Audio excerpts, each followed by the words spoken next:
ভূতের গল্প রিলেটেড এরকম কিছু বইও অনেকে চায়, কিন্তু বেশিরভাগ ক্ষেত্রে উপন্যাসটাই বেশি পাঠকরা গ্রহণ করে আর কি। রোমান্টিক, তারপর সংগ্রামপ্রিয় সব গল্পগুলো পড়তে ভাল লাগে, উপন্যাসগুলো ভাল লাগে এবং তার সমস্ত বই আমার ভালো লাগে।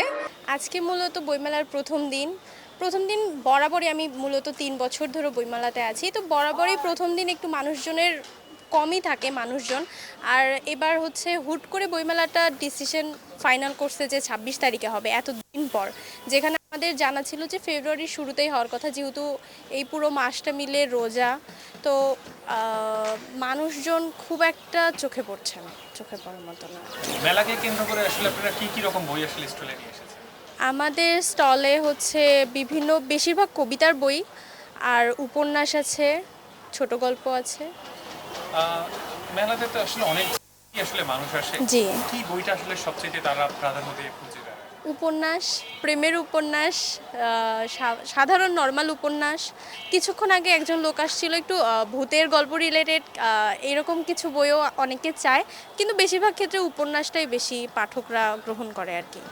আমাদের দেশে দেখা যায় হর হামেশাই আসলে বিচ্ছেদের মতো ঘটনা অনেক বেশি ঘটে।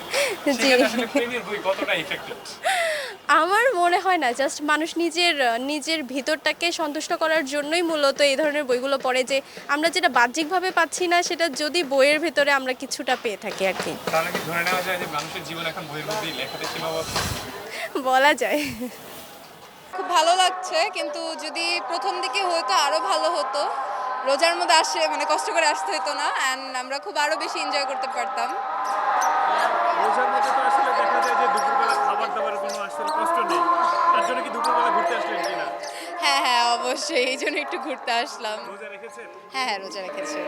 সরি কোশ্চেন করার জন্য। না না, it's okay। আপনার প্রিয় লেখক কে? আমার প্রিয় লেখক হুমায়ুন কবির। প্রতি বছরই আসলে দেখা যায় যে হুমায়ুন আহমেদকে নিয়ে একটি স্টল থাকে যেখানে আসলে তার নানান রকম আসলে চিত্র থাকে। এবছর আসলে কেমন দেখলেন? এখনো অনেক স্টল আসলে ভালো করে ওপেন হয়নি, তো সো এখনো দেখতে পারিনি পুরোপুরি। দেখি আরো খুলুক, আরো স্টলগুলো ওপেন হোক ভালোভাবে, বইটই সাজাক, যে দেখে আসবো। হুমায়ুন আহমেদ তো আসলে সংগ্রাম প্রেমের সব রকমই আসলে বই লিখেছে। জি জি জি। কি রকম বই পড়তে আপনার বেশি ভালো লাগে? আমার তার রোমান্টিক, তারপর সংগ্রামপ্রিয় সব গল্পগুলো পড়তে ভাল লাগে, উপন্যাসগুলো ভাল লাগে এবং তার সমস্ত বই আমার ভালো লাগে। বিশেষ করে হিমু, যেহেতু অনেক চর্চা আছে, হিমুটা অনেক ভালো লাগে। আসলে যেহেতু রোমান্টিক গল্পের কথাই বলেন, রোমান্টিক নিয়ে একটা প্রশ্ন করি। জি জি। প্রশ্নটা হচ্ছে যে হুমায়ুন আহমেদের লেখার মতো আসলে কোনো ক্যারেক্টার কি আপনার জীবনে এখন পর্যন্ত এসেছে কিনা? না না, আমার জীবনে এখনো আসেনি। যদি হুমায়ুন আহমেদের লেখার মতো আসলে ক্যারেক্টার আপনার জীবনে আসে, আপনি তাকে কিভাবে গ্রহণ করে নেবেন?